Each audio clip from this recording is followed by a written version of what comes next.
dalam satu bus itu hitungannya 45 orang. Satu bus 45 orang. 45 orang. Jadi dia tidak akan bercampur dengan rombongan lain. Tiba mendarat di hotel, sampai tertib masuk di kamar, ya katakanlah 4 jam ya prosesinya. Tapi tidak berombongan ya? Harus berombongan. Artinya semua? Persoalan semua itu tergantung ketua kloter. Tapi rombongan ini kita upayakan dia berangkat bersamaan. Para ulama kita dulu itu mengatakan, Senang Guru, tak, bahwa sebelum kau berangkat seharusnya kau sudah haji dulu. Iya. Baru berangkat haji. Bahkan yang paling penting adalah muitalawemu wattunna masyaro kubuda Rasulullah natarimu Nabi sallallahu alaihi wasallam. Jadi yang kau pakai itu kain kafan. Kau sudah mati sebenarnya. Sekarang hanya kau ha anta wa rabbak sanggai Rasulullah, hanya kau dengan Allah saja. Labbaik. Labbaik itu artinya mati mak tori puange.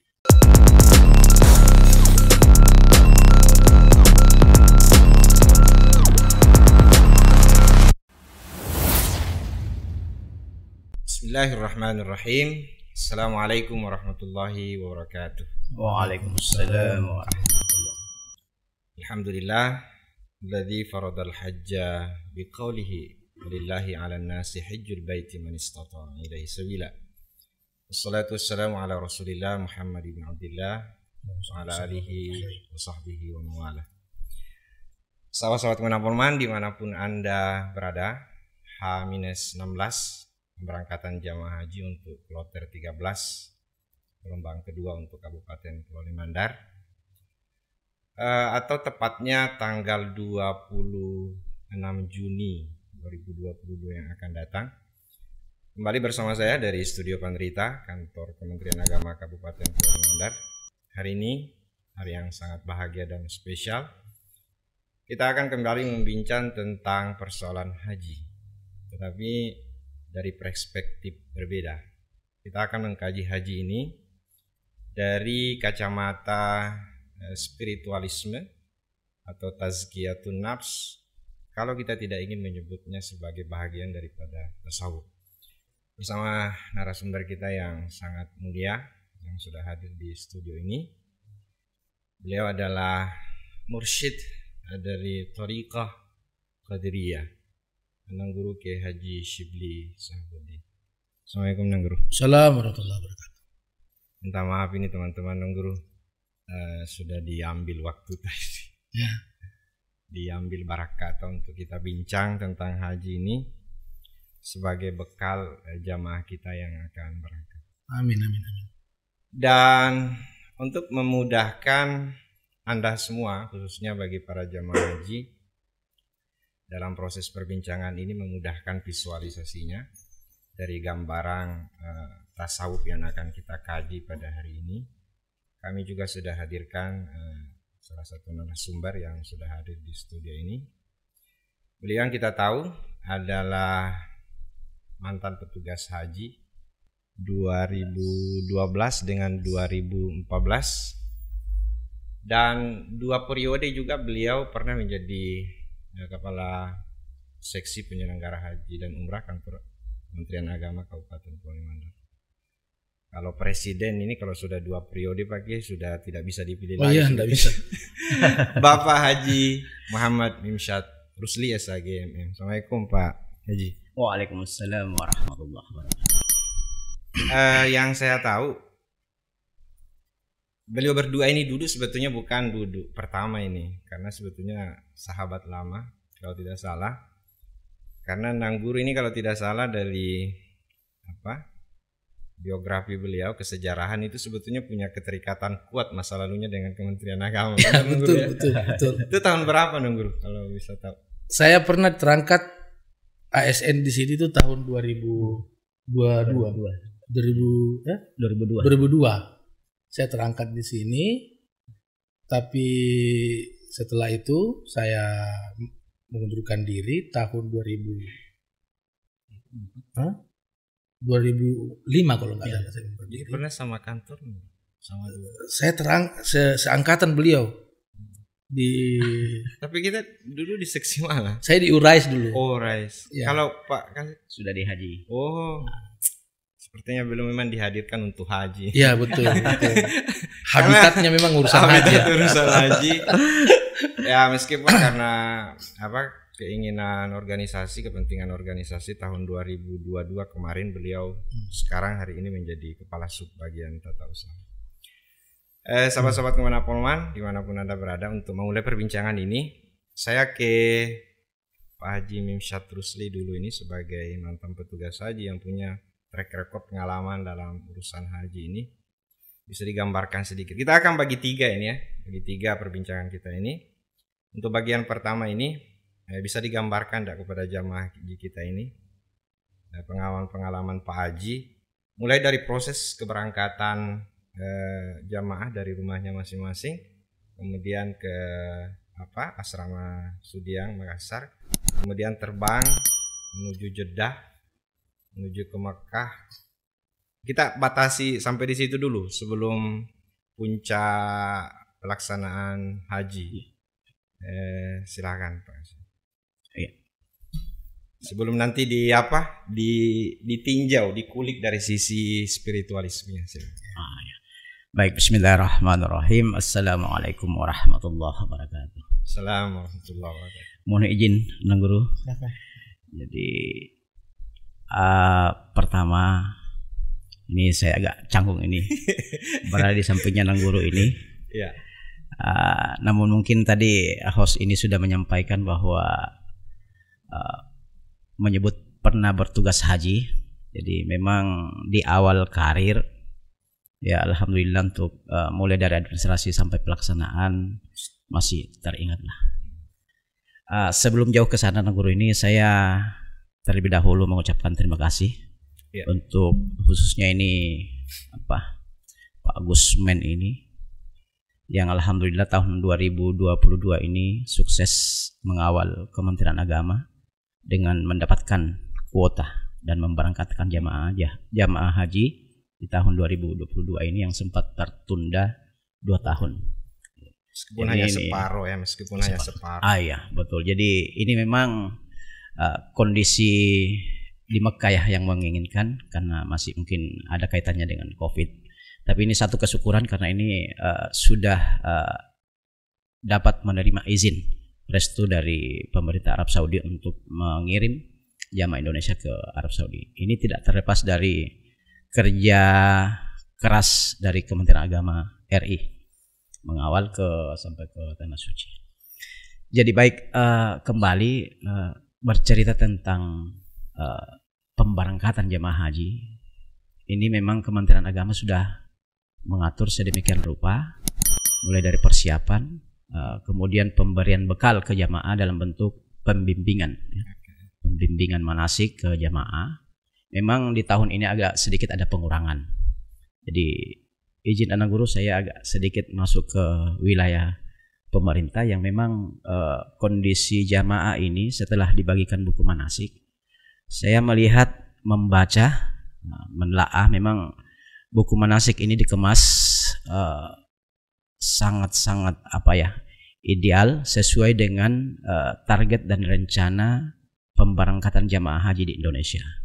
Walaupun pemahaman tentang fikih haji ini banyak juga yang bisa kita dapatkan, namun untuk persoalan haji dari Indonesia ke Arab Saudi ini, karena memberangkatkan orang banyak, tentunya diatur mungkin ada sedikit perbedaan dengan ilmu-ilmu fikih.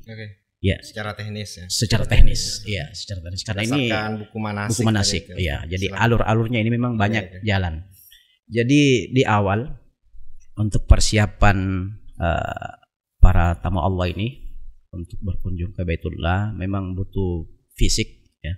Fisik yang kuat. Diawali tentu persiapan diri, barang bawaan. Setelah ilmunya, fisiknya sudah mapan untuk diberangkatkan, mulai dari barang-barang bawaan. Tentu dari ritual-ritual sendiri dari jamaah meninggalkan tempat, mungkin kembali ke ilmu pribadi, seperti apa halnya orang yang mau meninggalkan untuk beribadah. Jadi mungkin saya percepat saja untuk prosesinya masuk ke asrama haji ini terkait banyaknya instansi yang terlibat. Jadi itu memang jamaah ini dimanjakan Artinya dimanjakan tidak perlu mengurusi mulai dari kendaraan bagaimana, ya sampai di asrama haji seperti apa yang harus dilakukan. Ini semua Kecuali sudah dari rumahnya menuju ke tempat pemberangkatan. Ya betul. Jadi ini prosesi dari rumah menuju titik untuk start dari Polewali Mandar ini itu memang pribadi, ditentukan kapan kumpulnya. Setelah itu sampai di situ lepas. Insya Allah teman-teman panitia, ya panitia ini akan memberangkatkan secara berombongan. Tiba di asrama haji, demikian pula begitu tiba di asrama haji akan disambut oleh petugas. Berapa lama di asrama haji? Jadi jamaah ini masuk di asrama haji kurang lebih 24 jam ya 24 sebelum jam. terbang. Jadi sesuai schedule ini untuk kloter 13 sudah ada schedule-nya ya. Jadi untuk sementara masih menunggu rapat panitia kabupaten teknis pemberangkatannya. Intinya kita berbicara jamaah begitu tiba di asrama haji, ini disambut panitia mungkin mulai pemeriksaan kesehatan kembali, penimbangan barang, kemudian jamaah istirahat dan diantaranya itu akan ada manasik-manasik pemantapan yang dilakukan oleh pihak asrama haji. Itu pembagian seperti living cost-nya, pembagian gelangnya itu di asrama haji. Oh iya betul. Jadi ini begitu jamaah menempati asrama haji itu akan diatur waktu pembagian ya bersamaan pembagian gelang ya masuk di kamar istirahat. Untuk living cost itu kira-kira sekitar 12 jam ya. Artinya 8 jam sebelum terbang itu jamaah diarahkan ke aula. Nah, dari aula itu mulai pembagian living cost. Di situ juga pengarahan teknis oleh pihak maskapai penerbangan tentang bagaimana tata cara penggunaan alat-alat barang yang ada di pesawat. Nah, di situ dipermantap sesaat sebelum naik ke bus. Jadi ini prosesi jamaah di asrama haji ini itu prosesi yang biasanya kita lakukan di bandara itu dibawa ke asrama haji. Sehingga di asrama haji itu begitu naik ke bus langsung ke tangga pesawat. Tidak ada lagi pemeriksaan. Tapi tunggu dulu, bicara living cost itu berapa sih itu? 1.500 real. 1.500 real Ya. kalau dikonversi ke rupiah berapa? Ke rupiah tergantung kursnya berapa. Ya. Sekitar Ya mungkin 5-6 juta mungkin. Berapa? kurang lebih kalau hitungan-hitungan 4.000 ya. 4.000-an. Jadi begitu jamaah sesaat sebelum naik bus kan termasuk paspor. Ini juga biasa di jamaah haji jauh hari sebelumnya. Sebelum kategori ingin berangkat itu sudah masuk dalam ini kan sudah diatur administrasi paspor. Nah, pada saat proses paspor ini jamaah tidak pernah tahu lagi paspornya di mana karena itu dikelola oleh panitia. Nah, nanti paspornya akan ketemu sesaat sebelum meninggalkan asrama haji naik ke bus bersamaan dengan nomor kursi di pesawat. Nah, jadi ini semua panitia bersama. Jadi pada saat pemberian paspor tadi itu sudah tertera juga sudah diketahui ya nomor kursi. Iya betul. Berikut dengan boarding pass-nya ya. Semua lengkap. Jadi nomor kursi pesawat tidak dalam bentuk lembaran tetapi dia langsung ditempelkan di tas yang memang digunakan sehingga memudahkan pramugari. Jadi tidak perlu dia menyebut saya di mana duduk. Cukup begitu disambut ini sudah ada. Langsung disambut di pesawat, KB kursinya di depan sana diarahkan. Jadi ini memang jamaah itu. Jadi kan begini, tunggu dulu. Kan koper itu kan ada 3 ya, ada ada koper besar, ada koper tengah, ada koper yang di leher itu ya. Oh iya betul. Yang di jinjing. Berarti yang di jinjing ini memang harus diletakkan di leher atau dibawa begitu. Kemudian yang tengahnya mungkin di kabin pesawat ya atau. Jadi begini. 3 tas ini, koper besar, itu 1 hari sebelum kita berangkat dari Polewali itu sudah diserahkan ke panitia. Begitu. Jadi dia sudah berangkat lebih awal ke asrama haji. Di asrama haji begitu jamaah tiba dipertemukan dulu kopernya, setelah itu tinggalkan. Jadi ini hanya koper besar. Yang ikut ke jamaah itu hanya tentengan dengan tas selempang. Ya, tas yang kecil itu. Jadi posisi jamaah hanya 2 yang melekat di dia. Jangan dipikirkan itu yang koper besar. Betul, tadi, betul. Ya. Jadi biarkan dia diatur oleh panitia. Okay. Nah, jadi pada saat sudah di apa istilahnya di X-ray ya, dilihat apa isinya. Kalau tidak ada yang membahayakan, ya membahayakan, langsung masuk ke kontainer untuk bagasi. Dibagasikan ke bandara. Itu panitia sudah atur semua. Jadi ini koper besar sudah lepas, jamaah hanya tentengan naik ke bus. Nanti kopernya akan ketemu saat tiba di Jeddah. Kita ini bicara gelombang kedua ya. Enggak Pak. Kebetulan.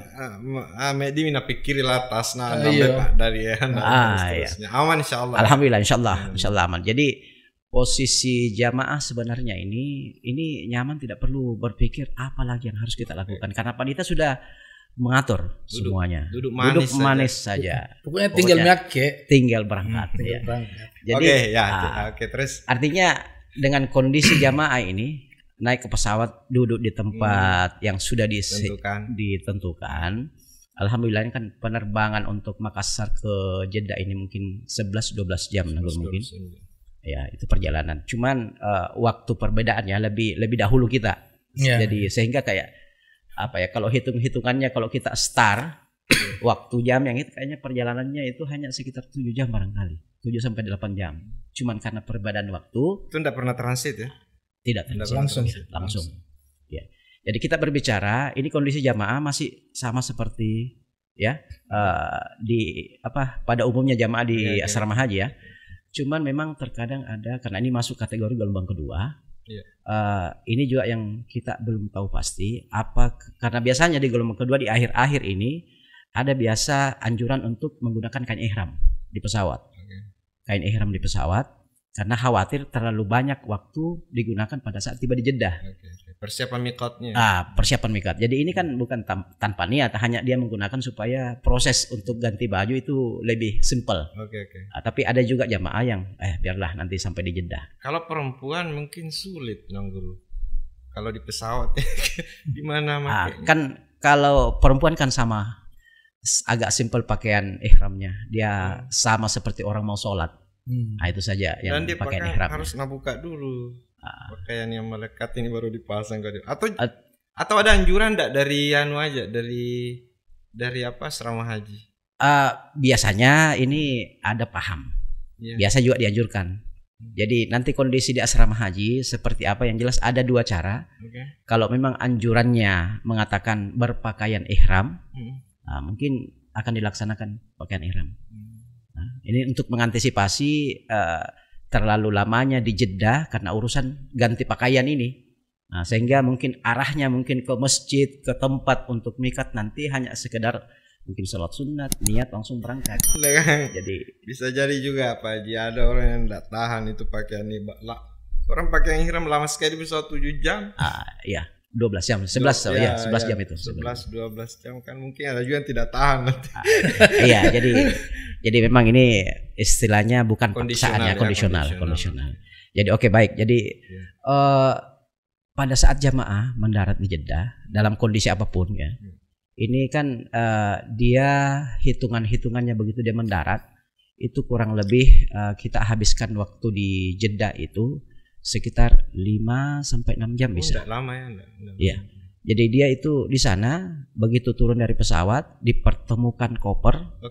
Ya, dipertemukan koper yang tadi ini masuk di asrama haji.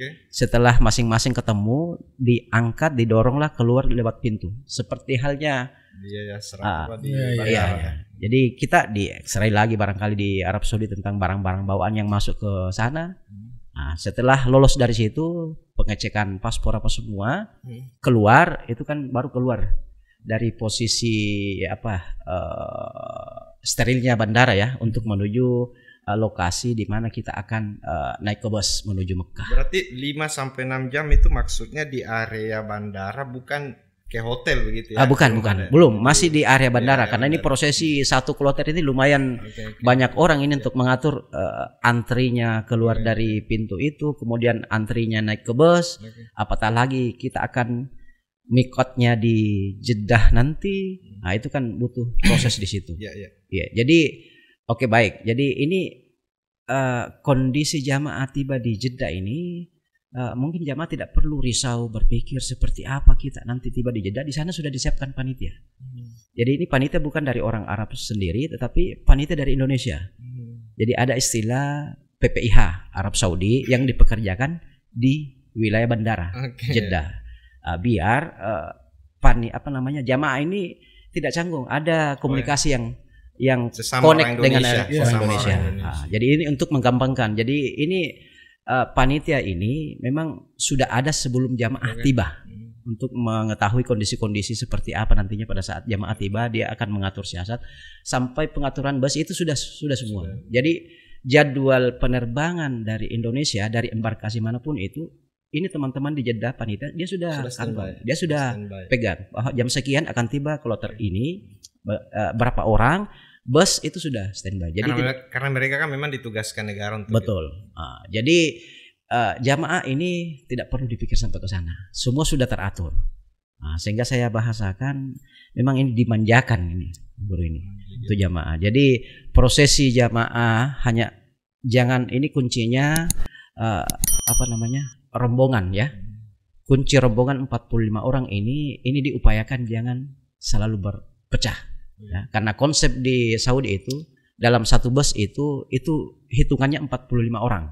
Satu bus 45 orang. Jadi dia tidak akan bercampur dengan rombongan lain. Dalam satu kloter berapa rombongan? Biasanya kalau dulu 10 rombongan berarti 10 mobil. Dan itu sudah diatur semua. Sudah teratur. Jadi mulai bus 1, 2, 3 sampai 10. Kalau ini 10 rombongan dalam satu kloter itu berarti 10 mobil sudah standby. Keluar jamaah berdasarkan rombongan tanpa melihat regu ya. Ini rombongannya. Masuk mulai kopornya itu akan diatur. Jadi alhamdulillah ini kan Kementerian Agama sudah berpikir kopor yang mirip semua itu diberikan label masing-masing berbeda.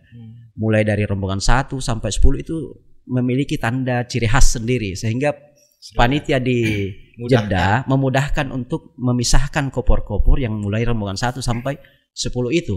Berarti satu kloter itu berapa orang? Ini yang 13. 393. Berarti kalau begitu dibagi 45 berarti berapa bis itu? 8 bus kayaknya. 8 bis. Ya, sepertinya kurang lebih 8 bus. Dari bandara dari Jeddah menuju ke Mekah. Ke Mekah. Jadi untuk prosesi pemberangkatannya jamaah setelah barang naik sesuai dengan kendaraan yang akan ditumpangi oleh jamaah berdasarkan rombongan 1 sampai 8 itu akan beriringan.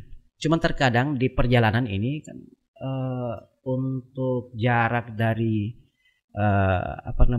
dari Jeddah ke Mekah itu kan kurang lebih mungkin sekitar 80 kilo. Ya, 70 sekian 80 kilo. Tapi kita tidak berhitung jarak. Kira-kira kalau kita menghitungnya berarti bisa saja ya paling jauh 1,5 jam. 1,5 jam. Tapi ternyata biasanya kita sampai menempuh 2, 3 sampai 4 jam. Ini karena seluruh jamaah dunia ini bisa. Jadi menggunakan semua. Jadi hitungannya ini perjalanan katakanlah mungkin 4-5 jam ya. Jadi 5 jam di bandara tadi hitungan kasarnya. Lepas 5 jam berarti perjalanan katakanlah 5 jam. Tiba di pondokan di hotel walaupun ini jadi ketika tiba di Mekah langsung ke hotel dulu. Ya, ke hotel langsung ke hotel yang dengan pakaian ihram tadi itu ya. Tentu dengan pakaian ihram. Jalan nanti seperti apa anunya. 5 jam tadi kan 5 jam di bandara paling lama. Benar. Oke, perjalanan tadi 2 jam. Ya. Berarti sudah 7 jam. Katakanlah 3-4 jam lah. Ya, 4 jam lah dari Jeddah ke Mekah ke hotel. Pakai ihram 9 jam. Jadi ini posisi begitu tiba di di hotel, ini jamaah akan disibukkan lagi dengan barang bawaan. Kopor tadi yang bersama dengan jamaah dalam bus itu, walaupun jamaah tidak mengurusi kopor, tetapi ada kru dari bus itu akan bertugas menurunkan kopor dan paling mendorong, melempar koper itu masuk ke lobi hotel.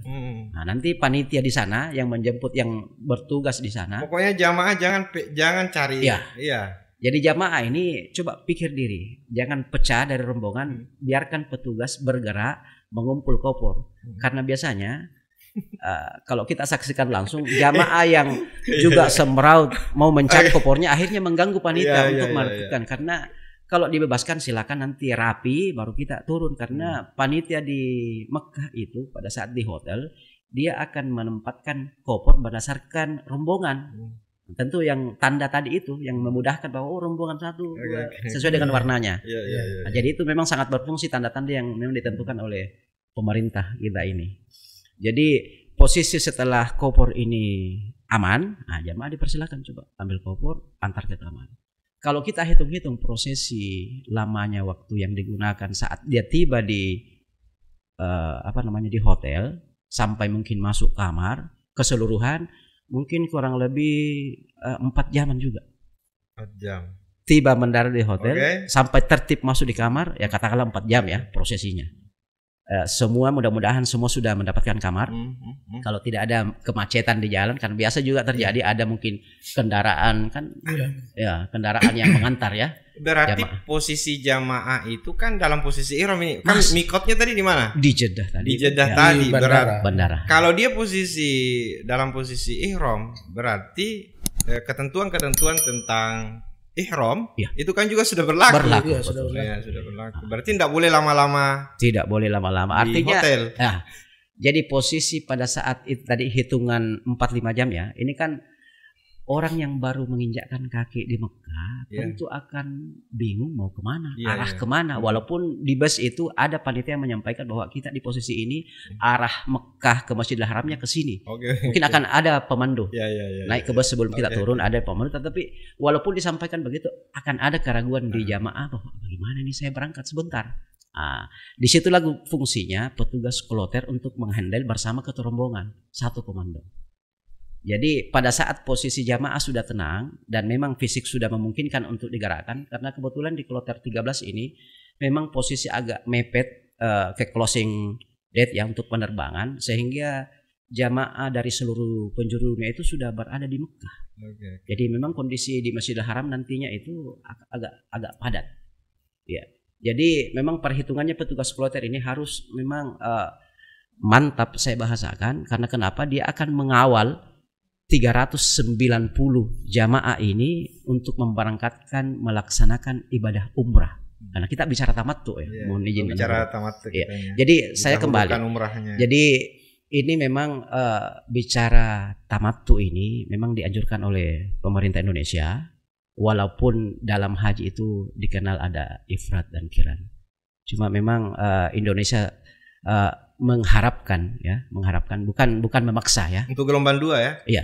Gelombang 1 dan 2 ini dianjurkan ke sana semua, arahnya ke tamattu. Jadi mungkin kali ini mohon izin Anak Guru saya fokus saja ke tamattunya. Oke. Iya, jadi jamaah tiba di hotel siap dikomando oleh petugas kloter ini bersama ketua rombongan untuk bergerak. Apakah dia bersamaan atau bergantian, nanti pengaturannya bagaimana tergantung situasi kondisi Mekah. Karena pada saat tiba di hotel tidak menutup kemungkinan sudah ada jamaah yang lebih awal. Dan itu dipastikan. Ya, dipastikan ada jamaah. Terkadang kalau kan ini per zona sekarang ini itu semua embarkasi Makassar berada di posisi hotel yang berdekatan di sisa itu.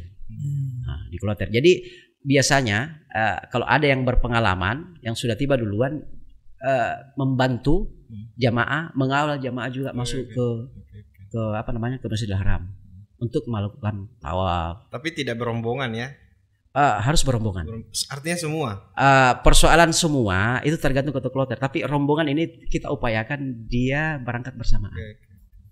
Jadi satu kloter boleh sepanjang ini ada yang bertanggung jawab. Artinya bertanggung jawab di sini secara teknis bisa memantau tidak ada yang hilang. Misalnya ndape deh beres-beres deh apa semua.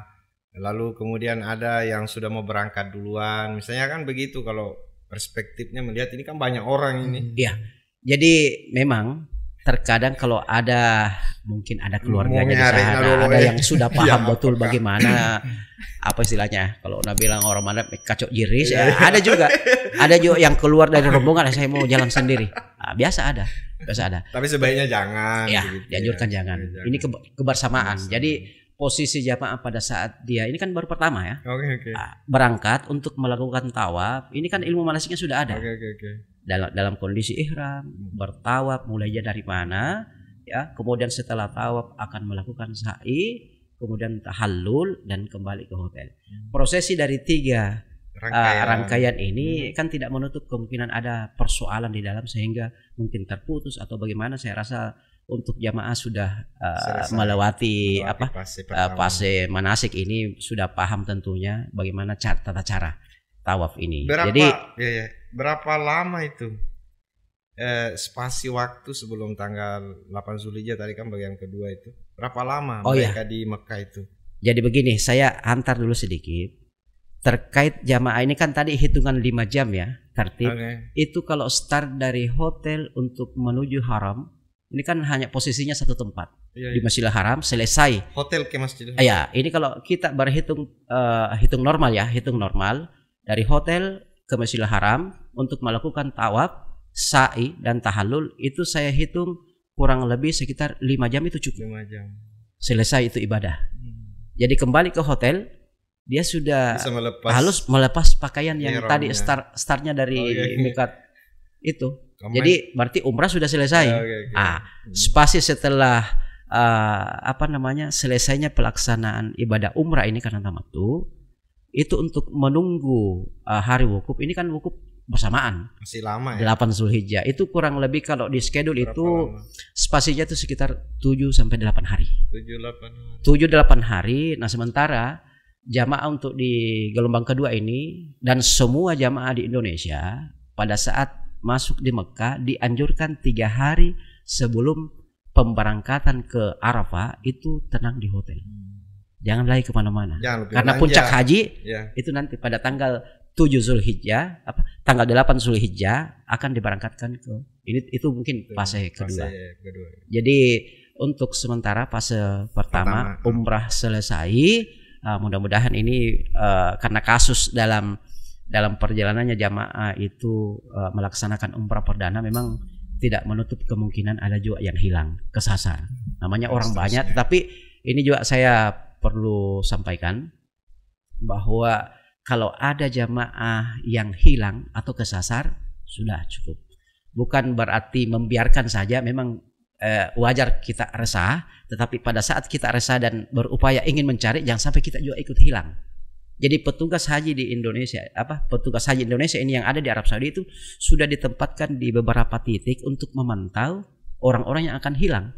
Artinya orang-orang yang ada ciri khas tersendiri bagi jamaah yang agak sedikit kesasar nanti akan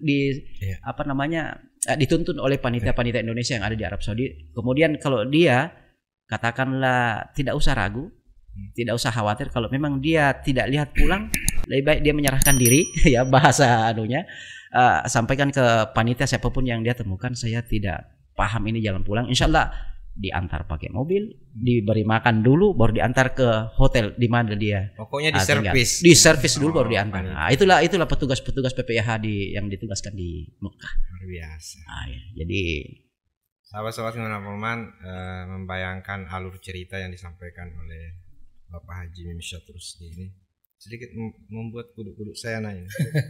Saya sendiri belum pernah mengalami itu, tetapi saya sudah bisa, gambaran itu sudah bisa menjelaskan tentang bagaimana kita datang bersama dengan seluruh umat Islam di penjuru dunia untuk datang ke tanah suci, dari prosesi awal sampai perjalanan umrah tadi karena haji tamattu ya.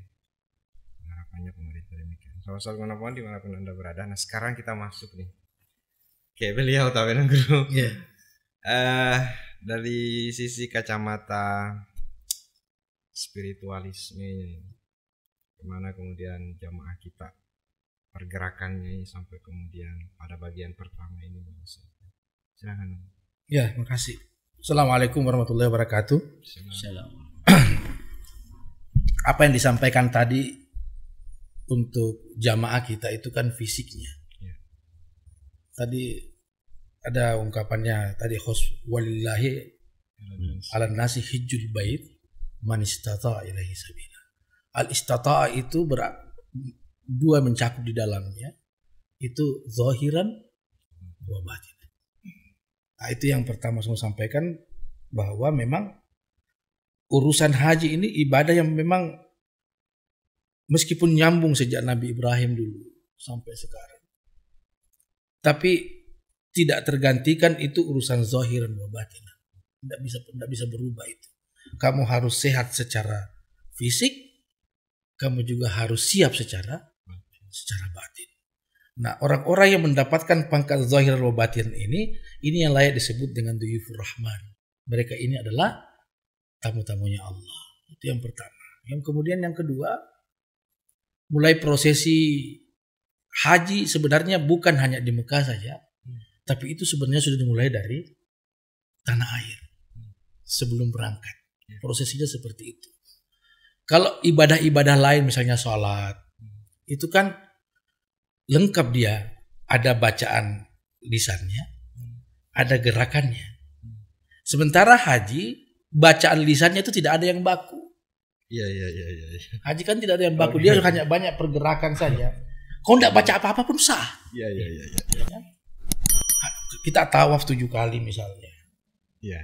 Itu nggak ada yang, makanya kalau kita buka buku-buku manasik dari ulama yang berbeda-beda, itu nggak ada yang seragam bacaannya. Karena memang haji intinya adalah gerakan dan ada satu, tapi saya tidak tahu bahasa Indonesianya apa.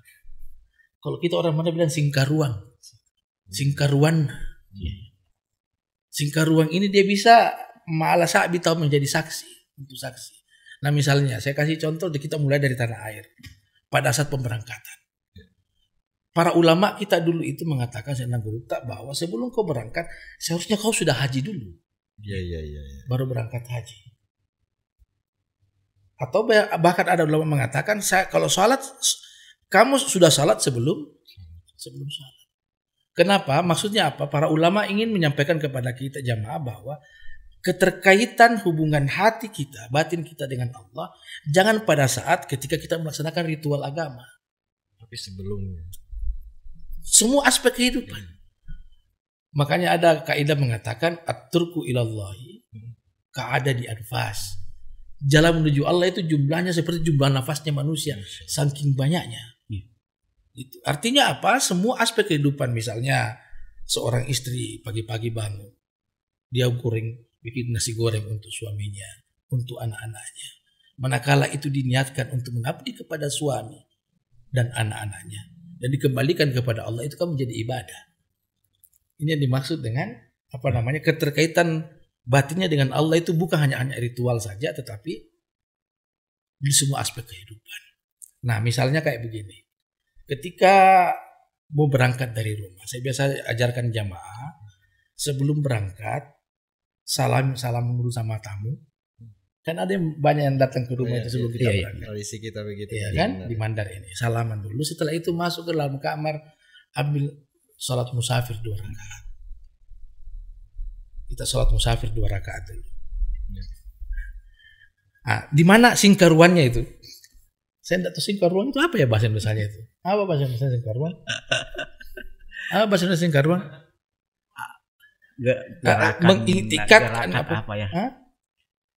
Jadi singkaruan, sebelum kita berdiri salat sunat musafir itu, duduk tahiyat pertama menghadap kiblat. Bayangkan perjalanan kita. Ya kan? Kau lihat dirimu keluar dari rumah, naik ke mobil. Ya. Dari ke mobil diantar ke asrama haji.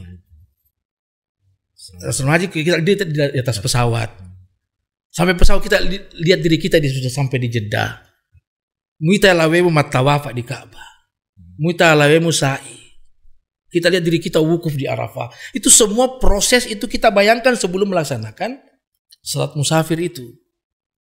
Bahkan yang paling penting adalah muita lawemu wattunna masyaro kubuda Rasulullah natarimu Nabi sallallahu alaihi wasallam. Setelah itu baru berdiri salat sunat musafir.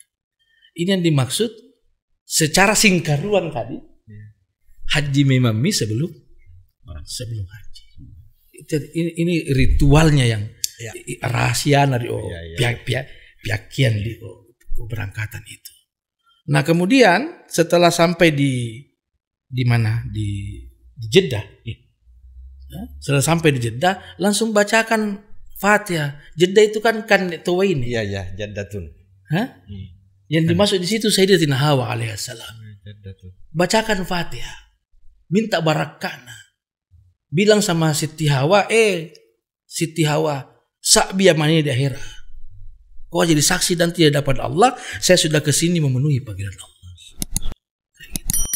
Jadi sebenarnya di situ. Dan yang kedua bilang sama Siti Hawa, minta kepada Allah, Fir'aun atau Allah Ta'ala, supaya saya punya haji ini mabrur la tarima. Dan yang ketiga, salam di Rasulullah di Madinah. Nah mati atau di siara, supaya siaraku diterima sama Rasulullah SAW. Itu tiba di Jeddah. Kemudian turun, ada yang sudah pakai ihram mungkin di pesawat, ada yang mungkin tidak mau. Bahasanya tadi nanti di bandara saja lah. Karena jangan dibayangkan hari ini Jeddah itu kayak dulu. Iya. Di Jeddah itu sekarang kan banyak sekali anunya, banyak sekali kamar mandinya. Dan saya yakin tidak terjadi antri. Iya. Gitu. Tidak terjadi antri. Makanya sebelum pakai ihram mandek tuh mandi. Mandinya apa? Mandinya dua mandinya. Mandi sunat ihram dan diniatkan juga kita mandi sunat tobat. Mandi tobat, pacingnya lawem. Nah itu. Nah, kalau kita di kajian spiritualnya agar supaya lebih tertanam ini ritual haji ini, bayangkan dirimu ketika menggunakan ihram, bayangkan dirimu seolah-olah pakai kain kafan. Masya Allah. Orang mati mau ini. Iya, spiritualnya di situ. Iya. Kita sudah pakai kain kafan. Tanpa ada jahitan. Iya. Jadi yang kau pakai itu kain kafan. Kau sudah mati sebenarnya. Sekarang hanya kau, ha anta wa rabbak, sanggai hanya kau dengan Allah saja ketika menggunakan ihram itu. Nah, ketika naik ke mobil, ke bis, bayangkan lagi diri kita itu bukan di bis, tapi diajarkan anak guru singkar romboy, kau seolah-olah berada di atas keranda. Kau sudah dibawa ke kuburan. Jangan mikir apa-apa pada saat di bis itu. Jangan pikir apa-apa, jangan pikir keluarga, jangan pikir pekerjaan. Tetapi apa? Ha anta wa rabbak, hanya engkau dengan Allah. Apa yang dibaca di situ? Perbanyak baca talbiyah. Labbaik. Labbaik itu artinya mati mbak tori puange. Muilong ya mati ya. Kau panggil saya Allah, saya datang kepadamu. Makanya labbaik. Kalau labbaik itu kan sebenarnya jawaban dari sebuah panggilan. Kita jadi tamu-tamunya Allah, kita bilang labbaik Allah. Perbanyaklah baca talbiyah sampai ke tanah Mekah. Nah, khusus untuk prosesi ini sampai lagi ke Mekah. Pas tiba di Mekah itu, pertama kali kita injak tanah Mekah. Itu tanah Mekah itu, apakah tel Mekah? Malah itu sabi, ambil lagi kesaksian di situ. Tapi jangan keras-keras, pelan-pelan saja. Kalau perlu pukul itu tanahnya Mekah. Bilang sama di tanah Makkah, tanah, saksi kau akan nanti di akhirat di hadapan Allah, saya sudah datang ke sini memenuhi panggilan Allah. Yang saya maksud ini mengambil kesaksian itu. Karena memang tadi saya katakan bahwa haji tidak ada di bacaan patennya, tapi yang terpenting adalah bagaimana kita cerdas banyak mengambil kesaksian-kesaksian. Karena nanti di akhirat kan yang menjadi saksi ini kan benda-benda ini. Ini mulut kan ditutup. Al-yawma nahtimu ala afwahihim wa tukallimuna aydihim wa tashhadu arjuluhum bima kanu yaksibun. Jadi mulut ditutup. Apa yang jadi saksi? Ini benda-benda. Tangan, kaki. Nah, tangan, kaki, apa semuanya menjadi saksi yang bicara. Nah, ini kalau kita seperti ini, pelaksanaan haji tak, di samping haji kita menyempurnakan fikih yang ada, tapi yang kedua itu lebih dalam kita rasakan betapa haji ini merupakan perjalanan spiritual yang bisa semakin mendekatkan kita kepada Allah Subhanahu wa taala. Kayak begitu. Saya sedikit ingin kontekstualisasi tadi tentang As-Singkaruang itu. Sekarang ini kan pemerintah Arab Saudi tahun 2021 yang lalu akhir ya, Imam Abdurrahman bin Sudais itu kan membuat sebuah teknologi yang disebut dengan yang metaverse itu, yang bisa dilihat Ka'bah dari jarak jauh seluruh dunia. Apa itu mungkin kira-kira gambaran singkaruan ya?